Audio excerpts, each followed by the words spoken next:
fairly unimportant, but yet massively interesting. So I think I'm going to leave open the possibility if people actually think it's interesting and want to discuss it. Maybe we will do that on like a chord, like voice chat or some kind of dialogue like that if people want to discuss it. When we get there, I will bring it up because I think it's interesting. I'd be totally game to discuss it with people, but it's something that it would completely derail today's message. So we'll try and avoid that today. Try. There's no guarantees here. So, as I mentioned, today we're making our first foray into the New Testament. We'll set the stage just a little bit here. We we know, as I talked about, the gospel according to Riff and the way I see this all play out. So, we have L, right? We know L, big cosmic alien super being. He creates everybody here, and he's totally into it. And his initial attempt at dialogue and, interacting with these people that he's created is to talk to them himself. Comes straight to him himself. There's numerous instances where they talk about Adam and God taking walks together, as well as he uses his angels to do his day-to-day communicating. We all know how that turned out. One of the angels, maybe it's Azazel, maybe it's Satan, who knows. They, really like to shoehorn Eve into eating the apple. Adam then eats it too. God's pissed. They get kicked out. We know the story. Well, then the angels take it way too far, start breeding with everybody. Nephilim, we've talked about that. And so God decides, reboot, starting a franchise over here, flood. Everybody dies but Noah. The Old Testament, it's not as cool as the New Testament. Actually, it's way cooler in my opinion, but that's just that. And so, after he does the reboot, he decides that he can't trust the angels to be the go-to intermediaries right now. He's mad at them. He's not going to talk himself. So, he invents Yahweh, the big fucking space dragon. And I think you could realistically believe that El invents every monster god at that point. The Aztecs worship the giant flying serpent kind of thing. The Chinese, of course, worship dragons. There's other, the Native Americans had the Thunderbirds, all of this stuff. The New Testament is like the new Coke. We should have just stuck with the old one. But, yeah. So, he goes with the monsters. And they go with the rule through fear. They attempt to, convince humanity to behave themselves or else. And it works well for a time, but eventually, even that, it's like basically they would have to destroy the people in order to actually get anywhere with them, because every time, they get them sort of in check, they do something dumb, they kill a bunch of them, and it still doesn't seem to teach them anything. So then, I think you could look at it as El gives up because this isn't working. He calls all the monsters away. And you notice that Yahweh just kind of abruptly leaves Israel. They just stop talking about this big dragon. Well, there's you get all the prophets. And at this point, once Yahweh leaves, the Israelites, things do not go well for them. They're just kind of get overrun, subjugated, the temple gets destroyed. And so then you have all these prophets, Isaiah, Habakkuk, Nahum, all these guys. Zephaniah, Zechariah, all these guys. They all prophesy that one day Yahweh is going to they're going to send somebody back to help them out. And they believe that this person will be the Messiah. He will be the direct human link between, El, God, and man. and that he will deliver them from their oppressors, who at this time are the Romans. Along comes this guy named Jesus Christ, named Jesus of Nazareth. He starts referring to himself as the Christ. He starts telling everybody, hey, I'm the dude. And a lot of his background hits different parts of the prophecy. And he starts doing miracles and shit like that. But he tells them that the kingdom is not on earth. I'm not here to deliver you from the Romans. I'm here to deliver you from hell and from, the oppression in the afterlife. That is not what they want to hear. Most of them are like, no, dude, you were supposed to come kick these assholes out of our land. And he says, that's not what I'm here to do, which is why to this day you have the Christians who believe that he was the right guy. And you have the Jews who believe that he was a great guy, he was a good teacher. Some of them don't like him at all, but they all kind of get that he was not Mashiach. That's kind of where we're at. So, it's not really important whether you believe that he was real or whatever. Not for our purposes today. We're going to look at it like a story. We're going to go with the canon and see what it says, okay? So, I did want to get a couple things out of the way first, just because I do. So, let me move over here since I sat in a very stupid place today. Clearly. Alright, so, radical socialist. That is literally the only way to describe this guy. Totally radical socialist. Pretty much everything he did was radical socialist, and, hold on. Got it. Oh, that did exactly what I wanted it to do. Boy, I am just, technically screwing this. This is really hard in one life. Hey, there it is. Sorry about that, guys. So, yeah. Oh, it's definitely funded by the Clinton Foundation. It is 100% the top founder of these radical socialist lies I'm about to tell you. But, yeah. If you look at Jesus's life and of his service, the guy was as hippie progressive as they could be. And what I think is really interesting is, as we're going to look at today, I think a lot of that had to do with where he was from and his hood, if you will. Not necessarily, I posit that this would have formed a dramatic impact on him, where he grew up, and that shaped his ministry a lot. And that's one of the things that that's gonna come up today, that if you guys want to have a dialogue about it throughout the week, I would totally be game to do that. There's two very interesting schools of thought. When Jesus was born, I don't know if you remember the picture last week that we dissected from Hieronymus Bosch, how the baby Jesus didn't have baby features. He was like a tiny, fully formed man. That speaks to a dogmatic beef that has been going down in the church pretty much since day one. And that beef is, when Jesus was he born with like an infant brain and actually developed like a human? Or was he born basically a full adult? He just had to grow into being an adult.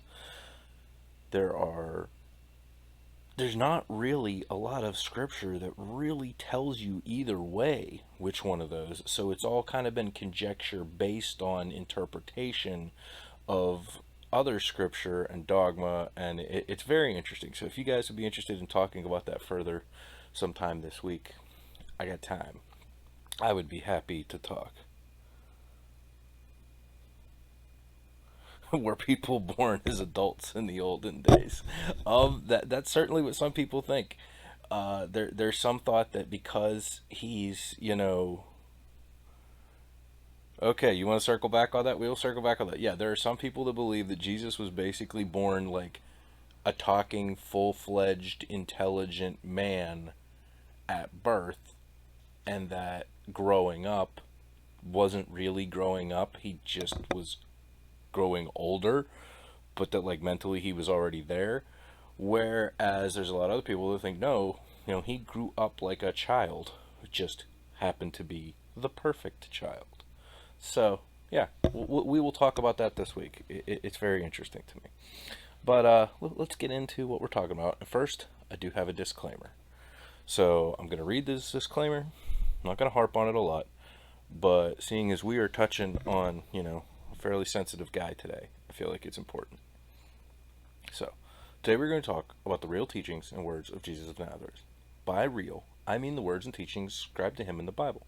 We will not be editorializing or conjecturing. We will do the man the courtesy of taking his words at face value with historical context provided whenever possible. If the things said today make you uncomfortable or challenge your preconceived notions of Jesus, perhaps you need to spend more time looking at what he actually said, not what someone with an agenda told you he said. For all my issues with the church and their dogma, I have zero issues with Jesus. Do I believe he was the Son of God manifest in the flesh to die for our absolution? I do not. However, I do believe he was an enlightened man who desperately tried to leave the world a better place than he found it, and inspired others to care for their fellow human. If you can't get behind that, please go fuck yourself on the way out. I mean that. Like, he was the ultimate good guy, and the ultimate crusader and champion for the downtrodden and the poor. If you're not into that, I don't know why you're here, but you can roll out. So, first things first, that's more like what he looked like. Stop with the angelic white dude with the beautiful locks. No. First of all, his name was likely not Jesus. He was likely called something more like Yeshua. And yeah, he looked more like a Middle Eastern guy because, surprise, he was from the Bennett. And so, yes, he was the anti-establishment, free healthcare providing, wealth distributing, anti-capitalist, foreigner-loving dude that Republicans pretend would support them in any way. Again, that's not editorializing. That's not conjecturing. Look at the man's words. Look at the man's actions. He would not know the GOP. It just did. They're not the kind of machine he was into. So, now that we've established that, and we get it, he's kind of the third wave of L's attempt to communicate with us. It didn't work when he did it himself, or with the angels. It didn't work with a big fucking space dragon, so he's like, you know what? I'm going to send somebody that looks like them. I'm going to send them one of their own. Maybe that will get through to them. Unfortunately, it did not for the most part. But let's take a look at him. So who was he? I think that is as important because, everybody refers to him as Jesus Christ. He wouldn't have been known as Jesus Christ. He would have been known as Jesus of Nazareth. Most people went by one name. Jesus was not, some super uncommon name that nobody else was using, so you needed a way to know where everybody went by kind of where they were from to help narrow it down. So he was Jesus of Nazareth. Makes sense? Now, he was born in Bethlehem. We remember that story. The Roman governor had demanded a census. And for this census, the way it was done is everybody had to go to the town they were born in. So, and by everybody, I mean men, because that's who they were counting. Let's be real here. So, Joseph decided he had to take Mary with him. They were engaged to the town he had been born in. And on the way there, they have to stop, and Mary has a kid. They're in Bethlehem. That's how that happens. Shortly after that, they lived in Bethlehem. As you know, the story of the Magi, that did not occur on the night of his birth. It is often depicted that way in nativities. That's not at all the actual story. The actual story is that he was, they came while he was young, so they were still in Bethlehem. One of the reasons they would have stayed in Bethlehem factors into today's story. Women were considered unclean by the act of childbirth because no good deed goes unpunished. So, women were required within 40 days of giving birth to go to the temple and be purified by a priest. This was one of the many things that was put upon women in these times. Well, as I'll show you on a map in just a few minutes, Bethlehem, very close to Jerusalem, where Mary and Joseph would eventually go live not close. So they stayed in Bethlehem so that she could go to the temple. Well, after that, King Herod he was basically the puppet king. You know, the Romans let him play king of the Jews because it kept the Jews placated to pretend that they had something like self-rule. Think Vichy France. And so Herod hears rumor that a new king of the Jews has been born. Much like Saul did not appreciate finding out that David was, eventually going to take over, Herod is freaked the fuck out by the idea of this king of the Jews. Alice Cooper is a dope Herod, no doubt. So Herod announces, we're killing all the baby boys born in and around Jerusalem that are 2 years old and younger. Yeah, that is every bit as fucked up as it sounds, and they carry this out. So Joseph, in a dream, sends an angel to talk to him. Is like, yo, grab Mary, grab the kid, get the fuck out of Dodge. So they head down to Israel to Egypt. They live there for what's believed to be about 2 years, and then they come home. Herod has since died. Shit's cool. They move home, and they move to Nazareth. Nazareth is in the very far north of a region called Galilee. You've heard of the Sea of Galilee? That's called that because it is a large body of water in the region of Galilee. Nazareth is a small town, like less than 1,000 people. It's very rural. The name means a watchtower or sprout, and that refers to the large hill that sits on the outskirts of this town. So, I mean, that kind of tells you something right there. The town is named after a hill. That's what it's got. That is the defining feature of Jesus' town that he grows up in as a child. It has a hill. It is not an exciting place. Now, it was in southern Galilee, which is geographically separated from Judea by Samaria. Welcome to our fine town. It has a hill. Yes, that is what they could show you when you came to Nazareth. Like, look, it has a hill. That's what we got. You've all heard the Good Samaritan story. Samaria was a region that was ethnically different than the Jews, also under the Roman thumb, and it basically separated. Remember when we talked about the 12 kingdoms? There was the 10 kingdoms, or the 10 tribes in the north, the 2 in the south. Benjamin and Judah were in the south. Everybody else was up north. Well, you kind of want to think that middle area where Judah and kind of Ishtar would have been in the middle. That is now called Samaria.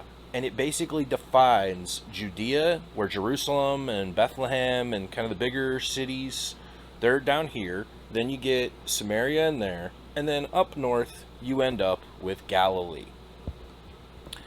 The Galilee residents were considered hicks by their Judean brethren. I mean that in every way. They were hillbillies to them. The distance from the temple, it did lead to some relaxed views on religious rituals. Such as the woman going and getting purified 40 days after. A lot of people in Nazareth and the towns around there couldn't afford to do that. It was a long, arduous journey down to Jerusalem. A lot of people they definitely played fast and loose with some of the religious rites just because of their distance from the temple. They basically played country rules. And hey, there were different rituals that were supposed to be done yearly, and there was a lot of jokes that you were lucky if the Nazarenes and the people up there would do them once in their lifetime.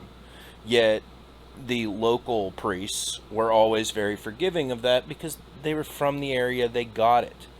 The other thing that was big up there was that in Nazareth, there were a lot of foreigners. The Samaritans lived there. You had people from Syria and other areas that would come in and mix in that area. Because again, they're all under the Roman thumb. And most people were afforded, if you weren't a slave, you were afforded free travel throughout the Roman Empire. So, a place, whereas in Jerusalem tended to be Jewish, and then, the Romans that were oppressing them, but it was pretty much Jewish. Whereas you get up into Galilee and you had a lot more mixed company. That is really important to Jesus' ministry. If you remember, we've talked about this numerous times in our Old Testament studies. The very essence of the Jewish religion was to set them apart from other religions. It was to make them different. Jesus is going to take a sledgehammer to that.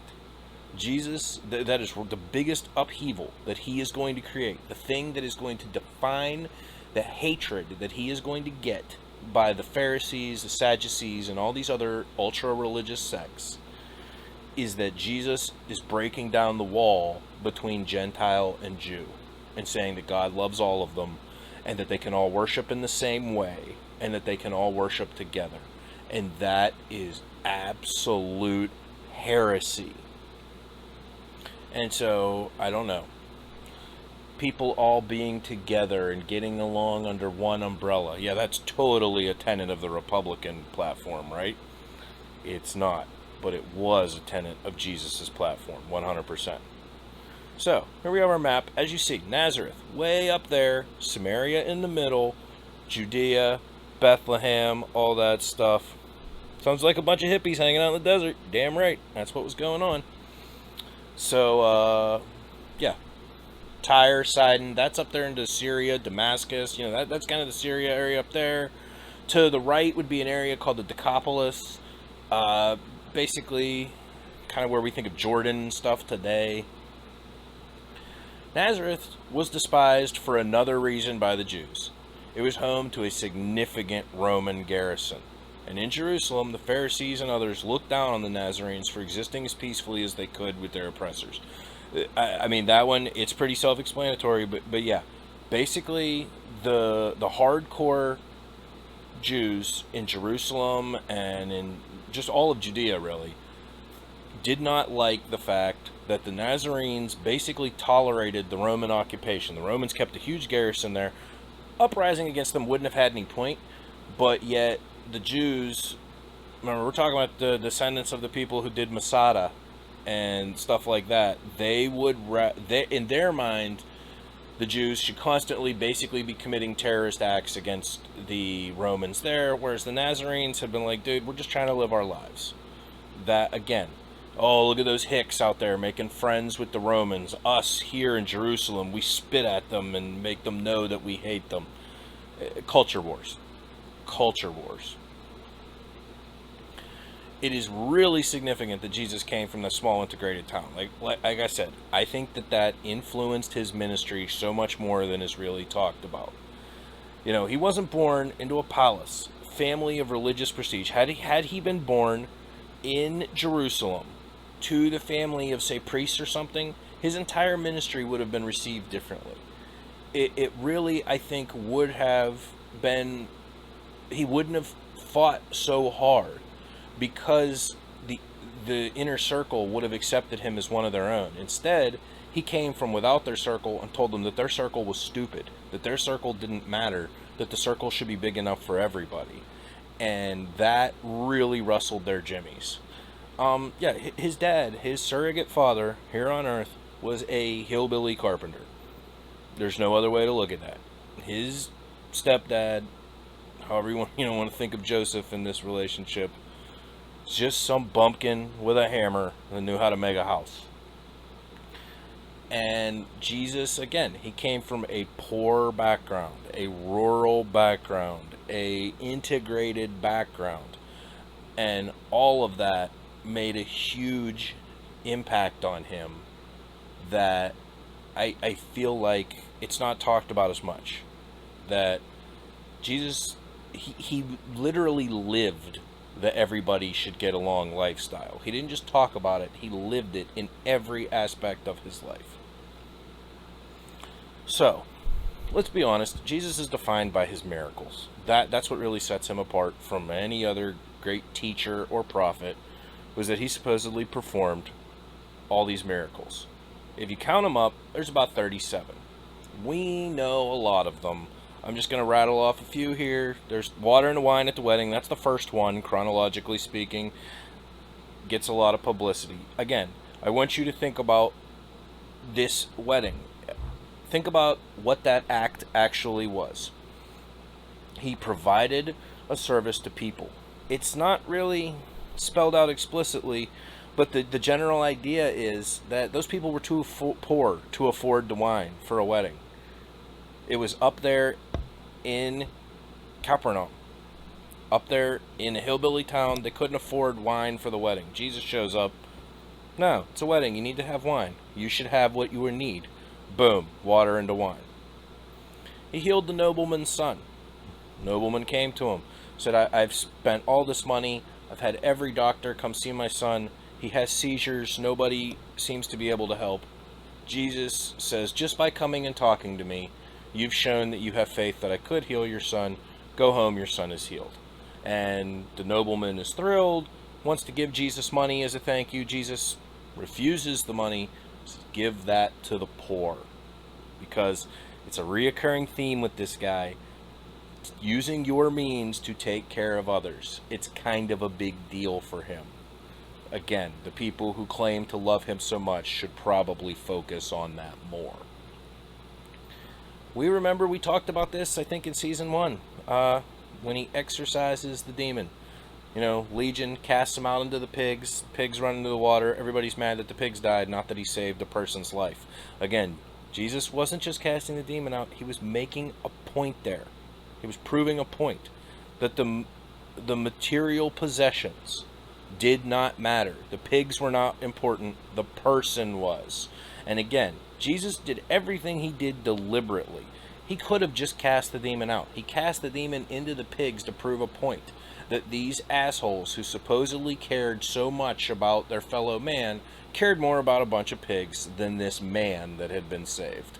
Again, he was proving a point and calling them on their bullshit. Because that's one of the things people forget. Jesus was a lot more confrontational than people like to remember. Jesus had no fucking problem telling you you were an asshole. Because he would do it by showing you what an asshole you were and then ask you why you were an asshole. He did it. And people, I mean, Jesus loved everybody. But Jesus would tell you when you were fucking up. Heals Peter's mother-in-law from a high fever. Peter, who, the most wishy-washy dude in Jesus' crew. He's either totally right at Jesus' side or pretending he doesn't know him. Peter vacillates a lot. But, yeah, his mother-in-law had a high fever.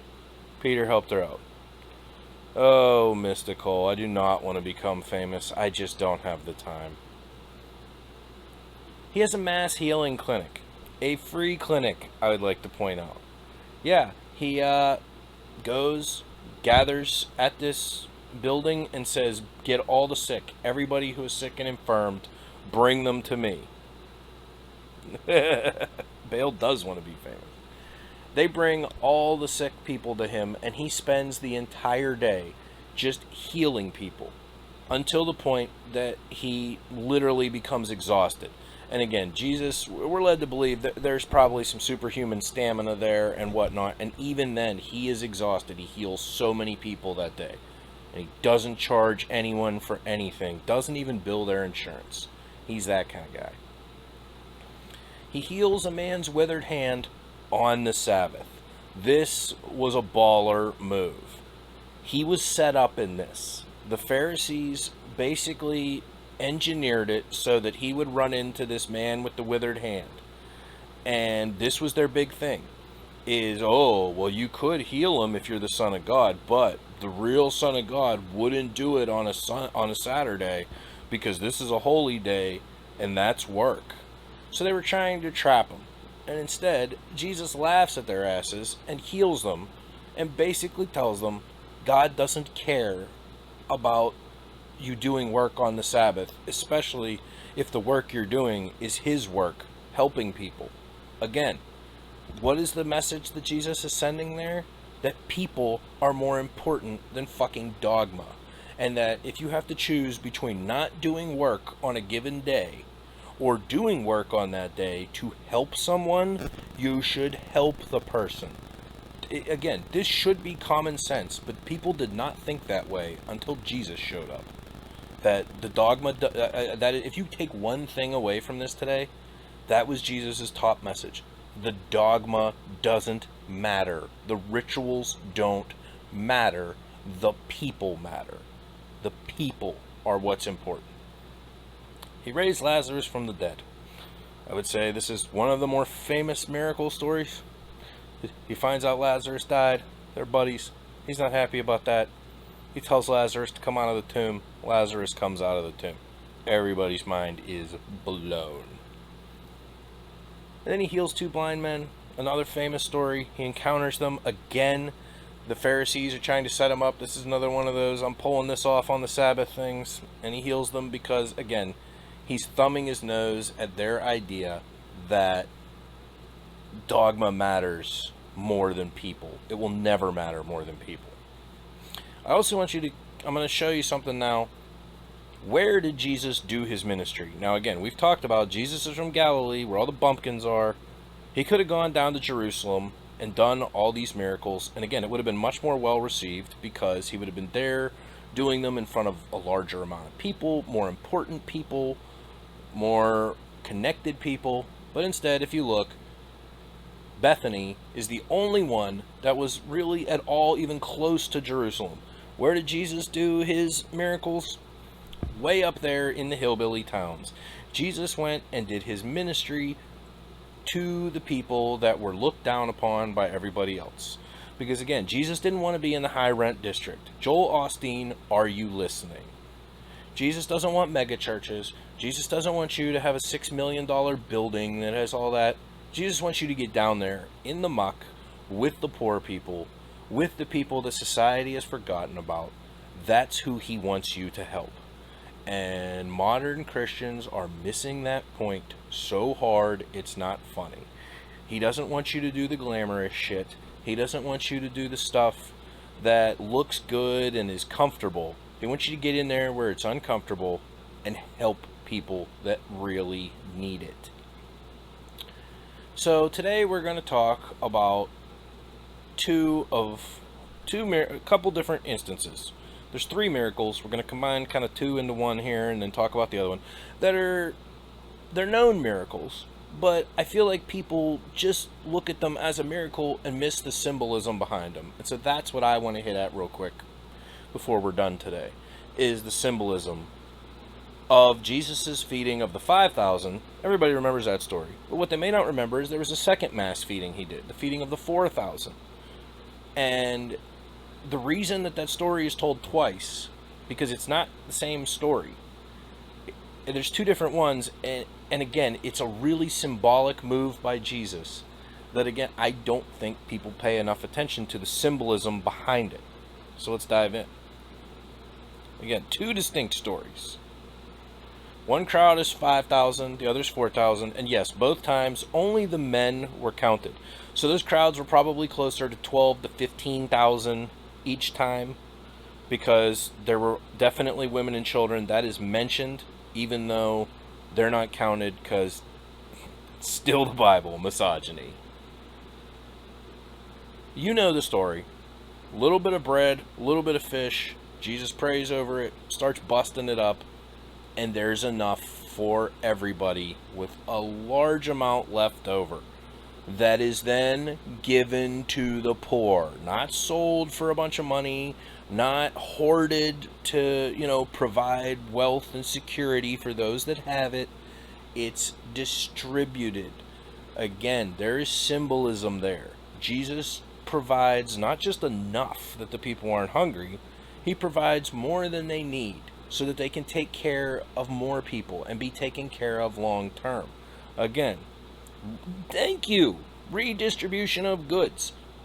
And because those stories are exactly that. The first incident occurred in northern Galilee. The second was near Decapolis, where the crowd would have been composed of mostly, if not all, Gentiles. That is so... What's so important here is that the feeding of the 5,000, he would have had a probably mostly Jewish crowd. There would have definitely been some outsiders there, but it would have been a mostly Jewish crowd. The second incident, the feeding of the 4,000, would have been almost entirely Gentiles. The symbolism here is very clear, at least it should be, that Jesus was not here to just minister to the Jews. He was here to minister to everyone, that God cared about everyone. Again, radical fucking idea at the time. really upsetting to the Jews, who their entire identity up to this point have been that they're special, their religious practices make them different, they're different than everybody else. And Jesus is thumbing his nose at that thought, and it is driving them nuts. Both incidents, the disciples basically want to tell people to go fend for themselves. That, dude, Jesus, you minister to them. It's not your job to take care of them. You minister to them spiritually. Jesus understands that you take care of the person physically as well. And both times, I think if you look at the disciples, they're more indicative of the church today. They ministered physically. Now it was go away. You're on your own. Hey, good luck. Whereas Jesus, he's a full service kind of guy. He doesn't just want the people. He wants the disciples to take care of these people in every way that you can take care of someone, and not just minister to them spiritually, but that Jesus understands that people need their physical needs taken care of too. His disciples kind of seem to feel like people are on their own for that. That's not how Jesus rolls. Let's take a look at those two stories. So by this time it was late in the day, so his disciples came to him. This is a remote place, they said. It's already very late. Send the people away so they can go to the surrounding countryside and villages and buy themselves something to eat. But he answered, you give them something to eat. Oh yeah, I mean, he's not mincing words there. You give them, not you sell them, not you help them find. You give them something to eat. And they said to him, that would take more than half a year's wages. Are we to go spend that much on bread and give it to them to eat? Did you notice their objection? It wasn't that they couldn't afford it. It's not said here, Jesus, we don't have that kind of cash. It was, are we supposed to spend that much on these people? And as you see, Jesus is he's exasperated with it. How many loaves do you have? He asked. Go see. And they found out, they said 5, and 2 fish. Now what do those numbers mean when you add them together? 5 plus 2 is 7. How many days did it take God to create the earth? 7.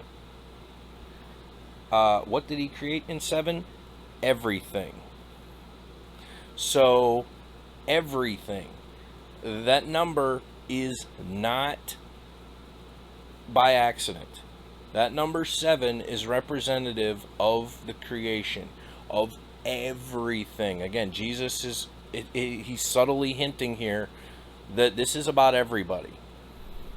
Then Jesus directed them to have the people sit down in groups on the green grass. So they sat down in groups of hundreds and fifties. Taking the 5 loaves and the 2 fish, and looking up to heaven, he gave thanks and broke the loaves. Then he gave them to his disciples to distribute to the people. He also divided the 2 fish among them all.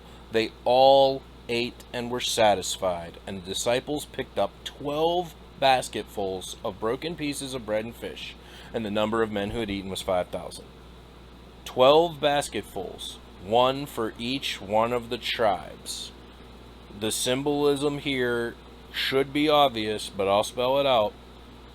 He had enough for everybody. There were 12 leftovers, 12 baskets. He's symbolizing here that he is here for the Jews. Those 12 baskets, that the Jews are his people. He's making sure that everybody is provided for, but yes, the Jews are special. That is what he's trying to say with this miracle. And no one gets the point, so he does it again. During those days, another large crowd gathered. Since they had nothing to eat, Jesus called his disciples to him and said, I have compassion for these people. They have already been with me 3 days and have nothing to eat. If I send them home hungry, they will collapse along the way, because some of them have come a long distance. Again, he's showing not only compassion, but cultural awareness. He understands that the effort that these people have put in to come to see him, and he feels that that should be rewarded and taken care of. Not, hey, thanks for coming. Good luck this week. See you next Sunday. A lot of churches do that. They love to see you on Sunday, and they're all rah, rah, rah. But when you need help during the week, oh, hey, sorry, see you Sunday. That is not the Jesus way. His disciples answered, but where in this remote place can anyone even get enough bread to feed them? Again, these guys are not, they are can'ts, not can-dos. How many loaves do you have? Jesus asked. 7, they replied. There's that number again. He told the crowd to sit on the ground. And when he had taken the 7 loaves and given thanks, he broke them and gave them to his disciples to distribute to the people. And they did so. They had a few small fish as well. Not yet. A few small fish as well. He gave the thanks for them and also told the disciples to distribute them. The people ate and were satisfied. Afterwards, the disciples picked up 7 basketfuls of broken pieces that were left out. About 4,000 were present. After he sent them away, he got into a boat with his disciples and went to the region of Damathuda. So there you have it. 7 left over this time.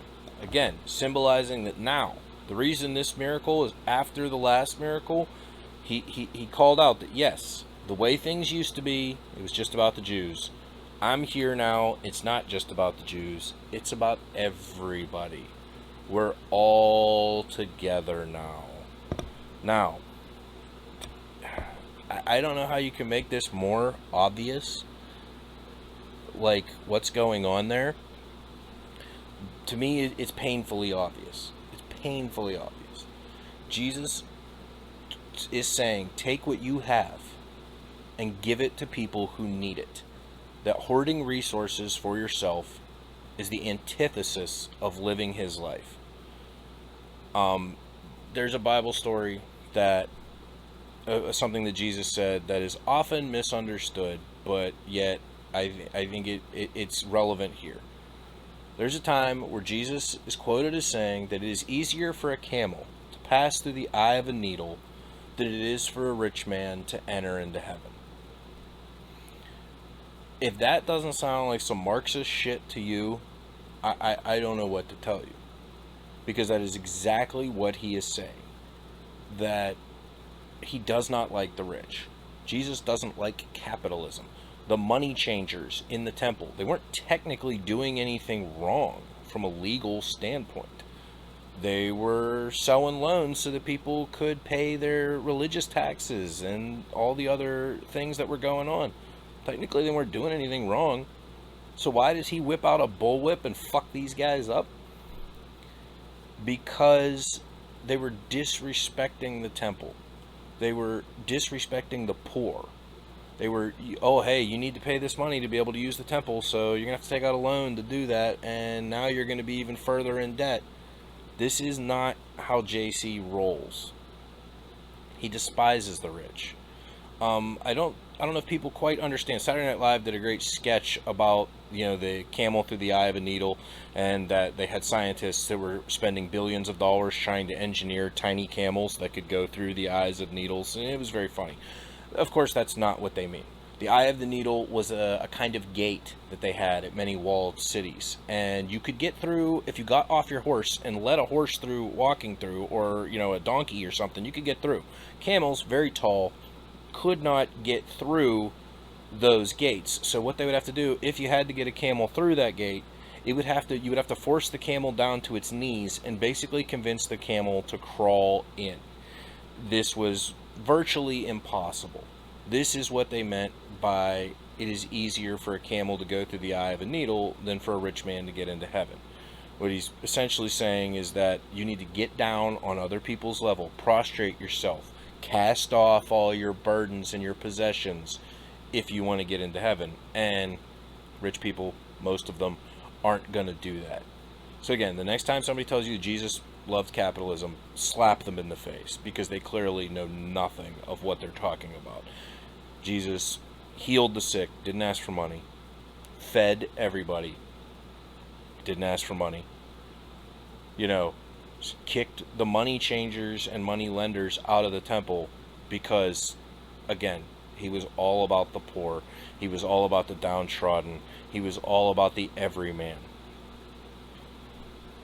Marxist Comrade Christ, yeah, Jesus was not a capitalist.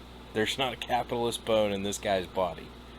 But you know what he also wasn't? He wasn't a fucking libertarian, okay? He was not a fucking libertarian. That we can prove very quickly with this little segment. He pays his taxes. Even the ones he doesn't have to.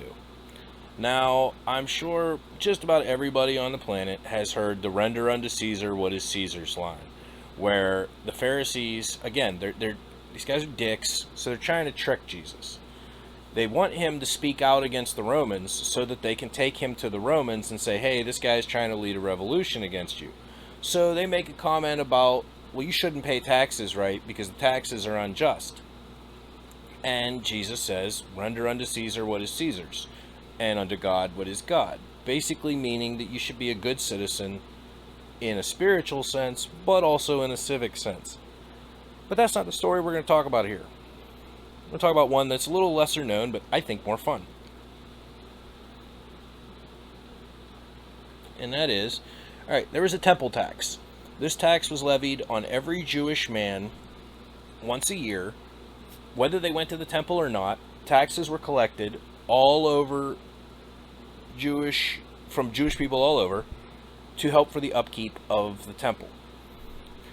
It was a responsibility of every Jewish man to pay this tax, because technically you weren't a Jew in good standing if you couldn't pay this tax. So naturally, poor people got really fucked by this tax, because fucking poor people has been the church's mission for quite some time. Of course, there's the loophole. Rabbis and other religious leaders, they don't have to pay the tax. Even though they use the temple more than everybody else, they still don't have to pay the tax, because logic and equity are something that is, again, devoid from most church structures. People skipped out for a variety of reasons. The poor people up north where Jesus was from, it was often joked that those guys would pay the temple tax once in their life. They would make a pilgrimage to the temple at some point, pay the tax, and that they would likely never pay it again. Many of them couldn't afford to. Why they didn't pay it is not nearly as important. It's just not. After 70 AD, the tax was converted to a taunt. If you're going for dick moves, this is a pretty strong dick move by the Romans. They collected the money every year. Remember, after 70 AD, the temple had been sacked. So they collected the money and used it for the Roman temple of Jupiter. So they still collected that temple tax. They made everybody pay it, and basically were rubbing the Jews' noses in the fact that they were now collecting a tax from them that they were using to upkeep a god that was not their own. This did not sit well with the Jews. But this is pre-70 AD, because obviously Jesus dies in 33 AD, give or take. So, but that's the background of the tax for this story. So Jesus and his disciples arrived in Capernaum. Remember, that's that city way up north. That's kind of where Jesus lived. The collectors of the 2 drachma temple tax came to Peter and asked, "Doesn't your teacher pay the temple tax?" "Yes, he does," he replied. When Peter came into the house, Jesus was the first to speak. "What do you think, Simon?" he asked. "For whom do the kings of the earth collect duty and taxes? From their own children or from others?" "From others," Peter answered. "Then the children are exempt." Jesus said to him, "But so that we may not cause offense, go to the lake and throw out your line. Take the first fish you catch, open its mouth, and you will find a 4 drachma coin. Take it and give it to them for my tax and yours." So, and that's what happened. So basically, they came and they said, hey, what? Jesus doesn't pay his tax? Peter doesn't pay his tax? Jesus gives a little call in return with Peter. What does he ask him? He's saying, when the kings of the earth collect their duty, do they collect it from their kids? Or do they collect it from everybody else? Peter responds, everybody else. And he says, well, the children are exempt. Jesus is illustrating a couple things there. The surface level thing that he's illustrating to Peter is that he shouldn't have to pay the tax. Jesus is a religious teacher. He's a rabbi. He's not recognized by many of the Pharisees, but he is. He's a teacher. So Jesus should be exempt from that tax. Jesus does not need to pay that tax. The law of the temple says Jesus doesn't have to pay that tax. But Jesus says, I don't want to cause offense. And there's more to that. That is a very loaded statement. He's not just saying cause offense as I'm going to placate these guys that he thumbs his nose at all the time. That's not what he's talking about. What he's saying is that it's not hard for him to pay the tax. tells Peter to go catch a fish that'll pay both of their taxes. Catch the fish, there's a coin in its mouth miraculously, and that coin is the perfect amount, a 4 drachma coin, to pay his and Peter's tax. Why? Because he can. He can afford to pay the tax, even though he doesn't have to pay the tax. So what does he do? He pays the tax. Why? Because it's the right thing to do. That is the message here that so many people miss about this story. The point of it is, sure, you might not have to do something. You might not have, you get these guys who, I pay my taxes. Jeff Bezos and Bill Gates, they pay their, less percentage tax than you or I do. And they were, hey, I didn't have to do all this extra stuff. I don't have to. I'm off the hook. And Jesus' point is that you should be paying it because you can. You do what you can to help people, not just what's required. Wouldn't that be Sugar Daddy God paying his cans? Well, yeah. Although if you go with the Trinity, then technically Jesus is part of God, so he's paying his own tax in a very roundabout way. But yeah, it's if you've got the ability, do it. If you can take care of the poor, do it. If you can help the sick and the hungry, you do it. You don't do what you have to do. Do what you can do. That's the Jesus is saying get a sugar daddy. Or Jesus is saying be the sugar daddy. You could be the sugar daddy. He's giving you the license to take care of others. Although, unlike the sugar daddy, Jesus isn't expecting sex in return. And please don't take this as Jesus is telling you to get poor people to have sex with you for money, because that is not the point here.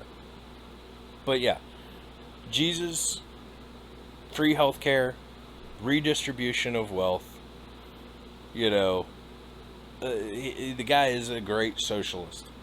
The guy...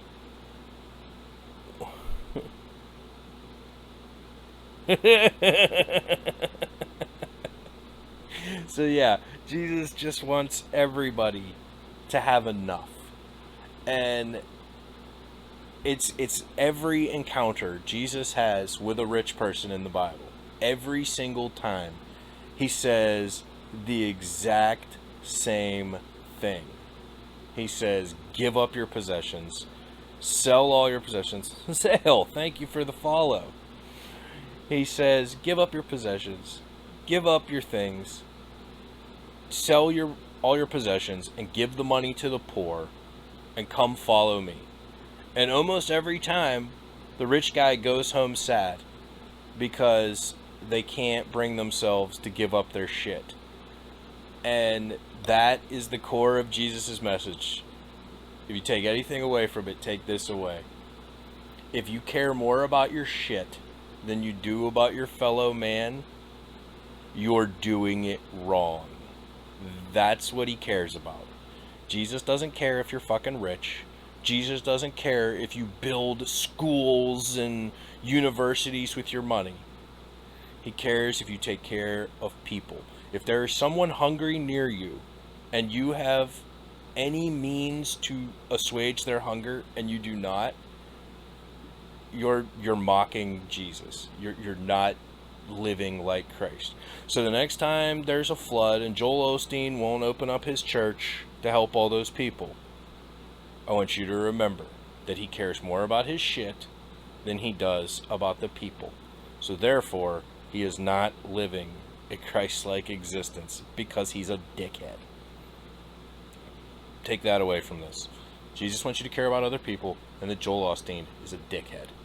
Any one of these mega preachers that you see on TV with really nice suits on, or all their vestments and garments, and Joel doesn't want any part of these hands in the octagon, because I wouldn't let the choke go when he tapped.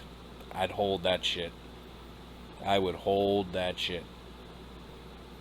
But yeah, you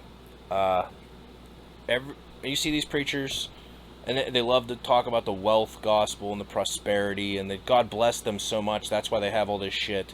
And that I love the bullshit that they give you about they have all this shit to prove that God could bless you that much too. Don't buy it for a minute. Those people are not of God. Those people clearly have missed Jesus' point so fucking far. It's not funny. Everybody wants to be like Jesus. Nobody wants to be like Jesus.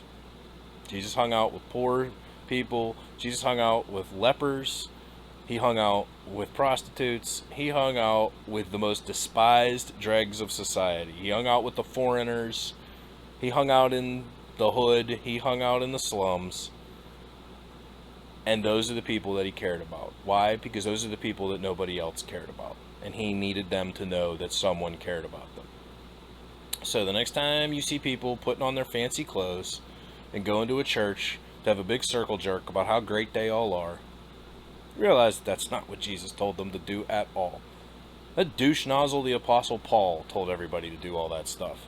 Jesus told you to get out there and get your fucking hands dirty and help people. And that's what you should be doing. You don't need to go to church to be like Jesus. You don't need to perform miracles to be like Jesus. Just help somebody. Help somebody, and the world will be a better place. Paul, giant dick bag. Jesus, top-notch fucking guy. So, I wanted to do this sermon today because next week we are going to launch into a spirited game of whose dipshit idea was this. And what we're going to do is we're going to compare different forms of Christianity. Like, is this a Catholic thing or is this a Protestant thing? And then, which kind of Catholic thing or which kind of Protestant thing? And we're basically going to look at how all these different denominations, who believes what, why they claim they believe what, and we'll follow it up by showing how they've all missed the fucking point. Because they all have. It's unfortunate, but they've all missed the fucking point. So, that I wanted to show this week so that you really got what Jesus' point was, because it will make it easier then next week to illustrate why they've all missed that fucking point so broadly. So thank you for being here with me and coming to hang out with me in my bedridden status. I wish Jesus was here now. I could touch him and then my hip would be healed and I'd be on my way, but that is not the case. So I will help people from here. No. That's the Catholic point. We'll get to that. The Catholics thought this was all about silly hats. The Jews thought this was all about silly hats. Maybe that's what the Protestants... the Protestants, they decided no silly hats. Probably were the least amount of fun of any of them. Because if you can't wear a silly hat, how much fun can you have, right? It's all about silly hats. I'm all about silly hats. So thank you for being here this week. It means the world that everybody stops by. I truly appreciate it. So we will be back on Wednesday with Real Scary. And yeah, I will I'll put something in the cord about if we want to have this talk about, was Jesus born fully knowledged or did he have a baby brain? Because it's not really an important conversation, but it can be a fun one. So we'll do that this week. And then next Sunday, we are going to talk about how all the religions, all the sects of Christianity are different, and they're all stupid. We're not going to favor anybody. They're all dumb. So, thank you for being here so much. I appreciate you all more than I can explain. Being trapped in this room is a bit lonely, so having people come hang out with me here on the internet is greatly appreciated. So take care, everybody. Have a great week, and remember, be like Jesus. If somebody's hungry, feed them. If somebody needs a helping hand, lend both. And again, if we'd all just be like the real Jesus, the world would be a way better place. So let's all try to be like Jesus once this week, and I promise you'll feel good about it. So take care, everybody. Have a great week.